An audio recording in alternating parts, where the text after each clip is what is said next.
Hi, and welcome to Brave Changemakers. Today I want to share 3 necessary keys for instigating social change. A few years ago, I gave a TEDx talk. It was about how I lost my parents when I was 14 years old and how I had to build my life for myself in the years that followed, without much support, at school and in society. In the end, I did find my way, but it didn't come easy or automatically. The talk was also about what's necessary for kids without parents to be able to create a life worth living. I discovered 3 crucial factors for every orphan and pretty much for every person who has to go through challenges early on in life. This episode is about these 3 keys: to notice and to be noticed, to facilitate and to be facilitated, and to empower and to be empowered. If these 3 things hadn't appeared on my path when I was a teenager, things might have turned out quite differently for me.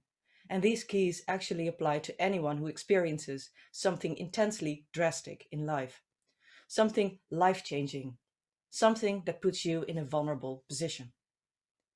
But if you have these 3 keys, then what? Should you just go on with your life? Or is there a task for you, something that brings value to someone else's life? And how does noticing, facilitating, and empowering translate to today and to your life? This week, I had something to celebrate, along with a couple of amazing, brave people who were also fighting for a better future for orphans in the Netherlands. We celebrated that a resolution was unanimously accepted by 150 members of the House of Representatives. The resolution aims to set up a committee for a more just and compassionate housing policy for young orphans and bereaved children. Because hundreds of bereaved people in this country are being evicted because their name isn't on the lease of the home they have lived in with their now deceased next of kin. This resolution was submitted by Member of Parliament Daniel Koerhuis. All 150 MPs said yes. Everyone. Since 2007, I have been fighting with my small NGO for a better policy for orphans, because there are many and they face many complex challenges. The job isn't done by far, though. But finally, that first of the 3 keys I want to talk about today was fulfilled in this matter: recognition, to be noticed. This group of strong, vulnerable warriors are being acknowledged for what they are going through. This week's issue concerns young people who have to find their way in life without parents and who often end up in bizarre situations, such as weird policies by housing corporations. Whether or not the orphans can pay the rent seems to be irrelevant. You will have to leave your house. It's so strange. And this has been going on for decades. As far as my NGO and myself, and fortunately those 150 MPs, are concerned, this heartless policy should change, truly transform. The sooner, the better. That won't work without noticing the group of orphans, without recognition, or without the desire to bring about real change. Perhaps you recognize this. You find yourself in an odd situation and you think, is it just me? Or is this really, really strange? Why does no one seem to care about this or notice actually what's going on here? And why isn't anyone doing anything about this? Do I really need to address this? Piercing questions. And sometimes the answer indeed is yes. You are the one who has to deal with this yourself.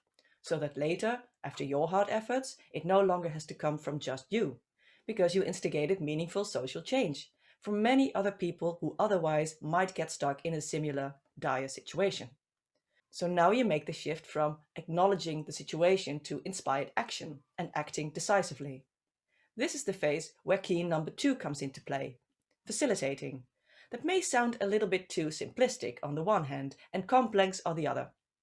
Simplistic because the most important thing you need for it is the willingness to do something about the situation, which can be done in various ways. For example, you can solve a social problem by sharing expertise, or by creating something that helps someone along the way, or by standing up for someone, which makes things easier for them in the future.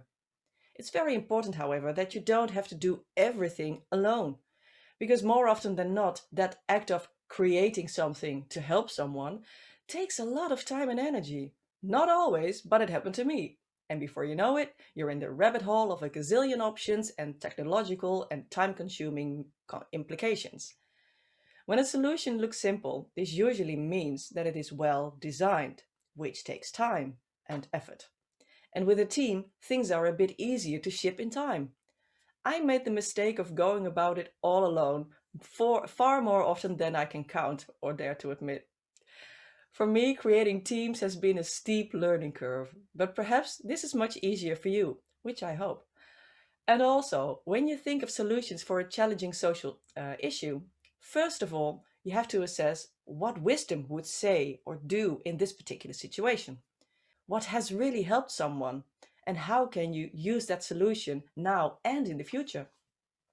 Sometimes the solution may be a law, or a checklist, a course, coaching, a house, a stipend, or something else. It can be anything really.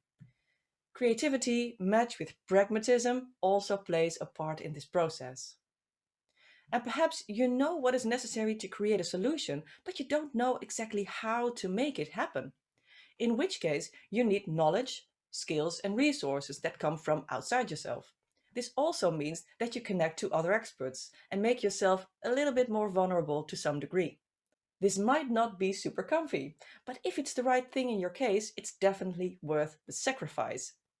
In the case of facilitating orphans, it definitely means collaborating with others, going out there, connecting with stakeholders in government and local municipalities, organizations and the media and individuals. We're advocating for orphans' rights, and we are creating media that empower organizations and bystanders in schools, and of course, orphan kids. This brings me to the third key, empowerment.